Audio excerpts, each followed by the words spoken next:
Bon matin tout le monde, bienvenue dans On Jase de chasse, de pêche, de plein air, puis un petit peu de voyage là, de ce temps-là avec moi-même Stéphane. J'espère que vous allez bien. On est rendu en Italie.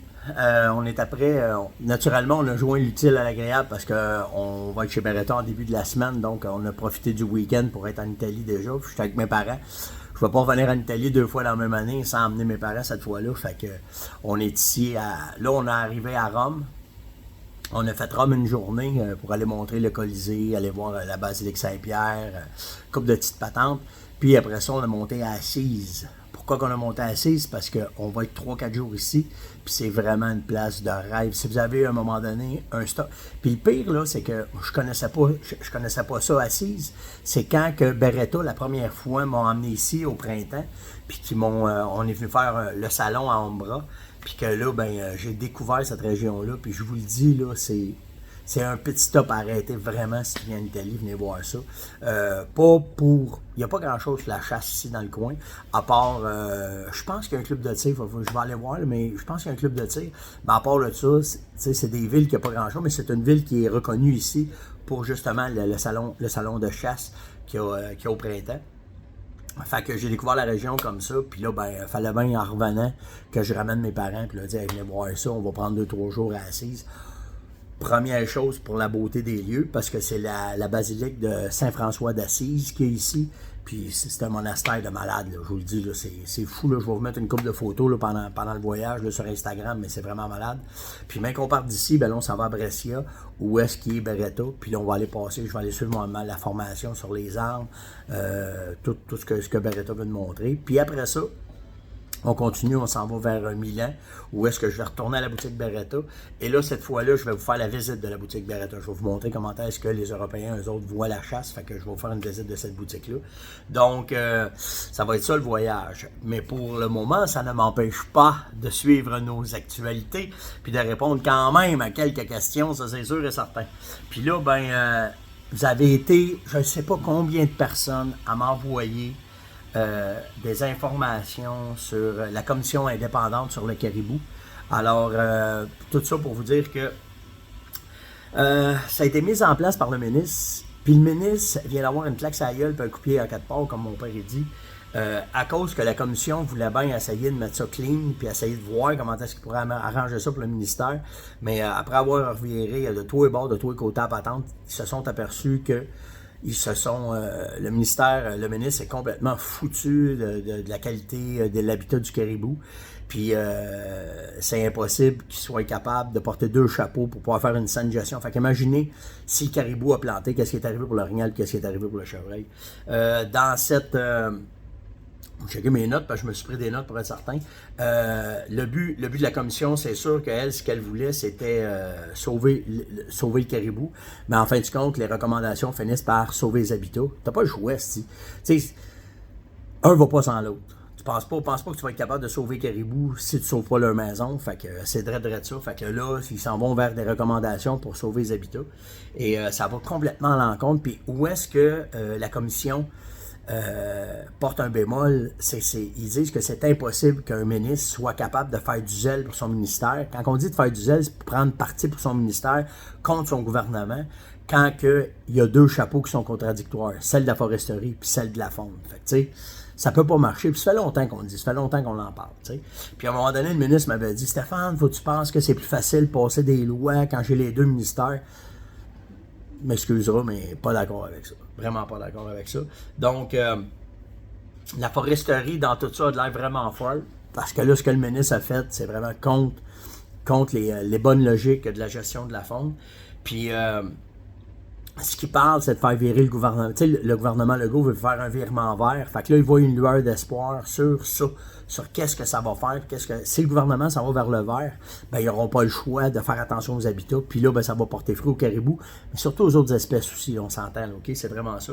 Puis, comme ils disent, ce que ça prendrait, c'est un ministère faune. Donc, ce qu'il pourrait faire, c'est prendre le ministère de la Faune, l'envoyer complètement à l'environnement. Et après ça, le ministère de la Foresterie, l'envoyer aux ressources naturelles, qui aurait pas mal plus d'allure. Puis là, ben là, ça serait le fight des deux ministères pour faire, comme on dit, faire du zèle, puis se battre pour leur affaire. Mais on s'aperçoit qu'après 4 ans, ben même si le ministre avait bien des bonnes volontés, ben on s'aperçoit que ça valait pas de la merde, puis ça valait pas ce qu'il disait. Fait que là, j'ai hâte de voir. Là, on est en élection, hein. Fait que là, c'est le temps d'en parler. Tu sais, je vous avais dit, il faut se préparer, il faut être prêt.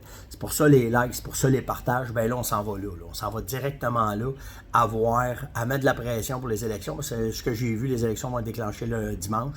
Fait que là, ben, c'est les campagnes électorales et toute la patente. Fait que là, ben, ça va être le temps de brosser la boîte, puis de virer ça de tous les bords, puis d'amener ça où ce qu'on veut amener. Donc, vous n'avez pas fini d'entendre parler du gouvernement dans les prochains mois pour pouvoir avoir ce qu'on veut.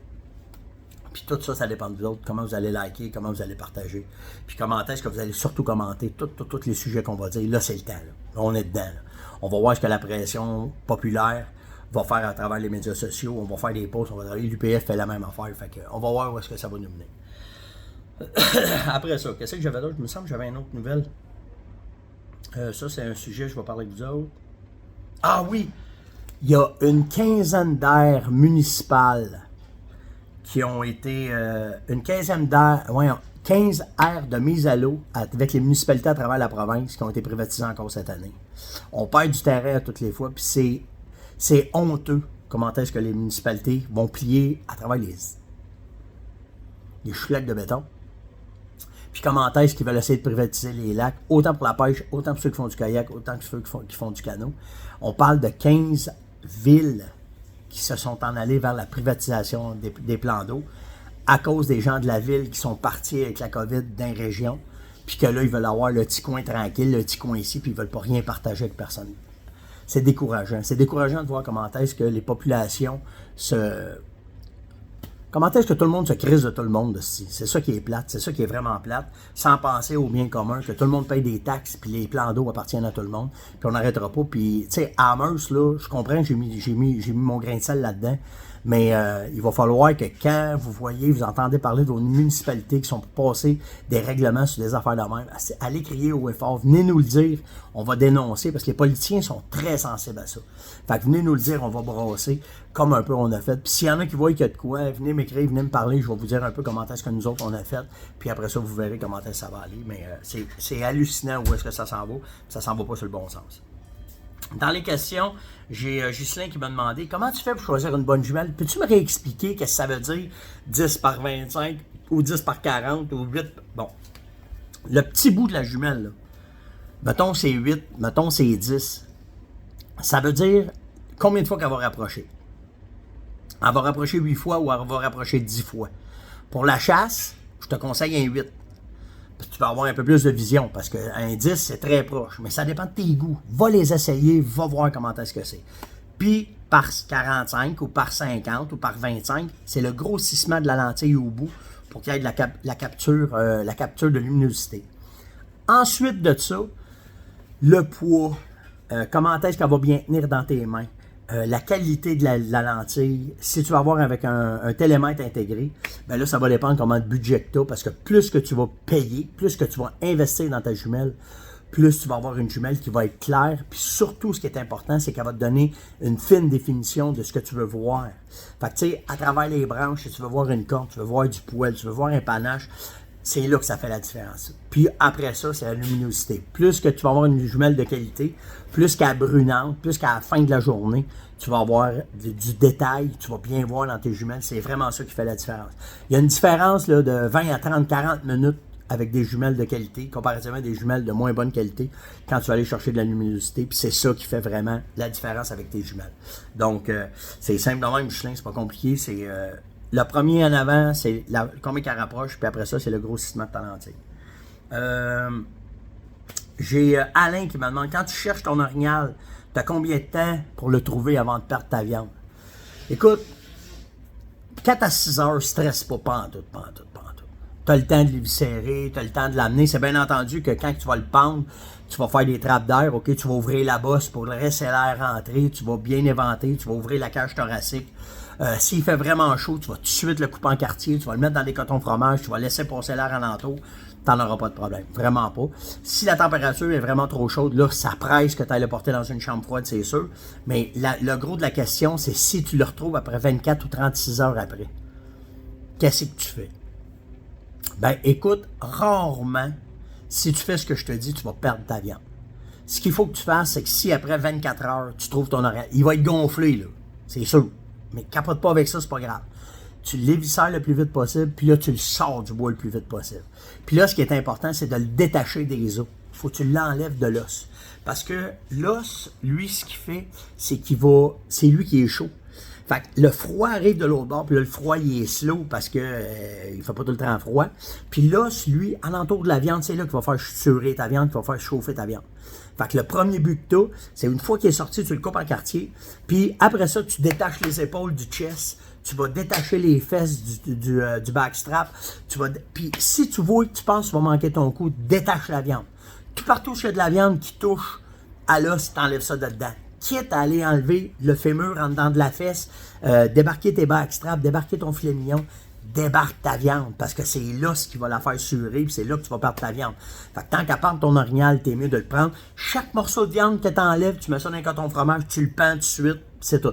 Tu vas avoir de la perte, mais t'es mieux d'avoir de la perte que complètement perdre ton orignal. Puis si tu sais pas comment désosser ça, pense à une affaire, OK? Si tu veux enlever le fémur de dedans la fesse, tu vas enlever les os de dedans la fesse, où que l'orignal se couche, c'est la ronde extérieure.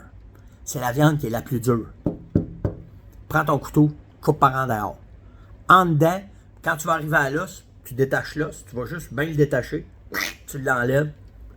Là, tu vas te ramasser juste avec la viande. Fait que ta ronde intérieure, toute ta viande, parce que l'intérieur des cuisses, c'est beaucoup plus tendre. Fait que c'est là que tu ne veux pas donner de coup de couteau.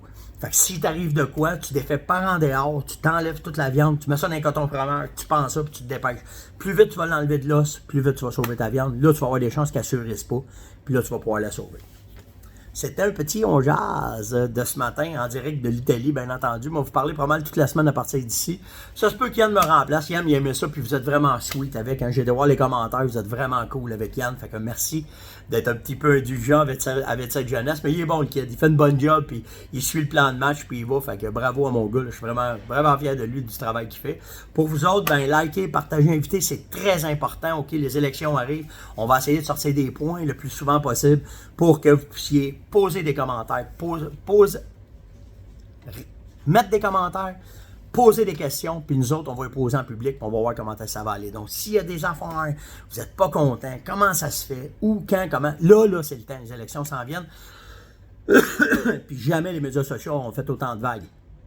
Fait que là, la balle est dans notre camp, c'est à nous autres de le brasser. Fait que posez des questions, demandez ce que vous voulez savoir, puis on va poser des questions, on va aller aux sources, on va faire brasser les affaires. Likez, partagez, invitez, puis c'est ça qui va faire la différence pour voir quel gouvernement qui va être vraiment sur le côté de la faune. Puis on verra après. Donc faites attention à vous autres.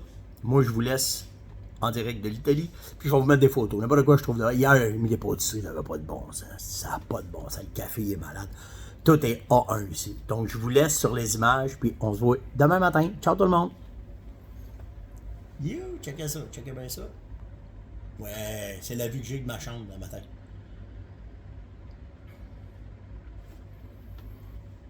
Il y a pire que ça dans la vie. Ciao!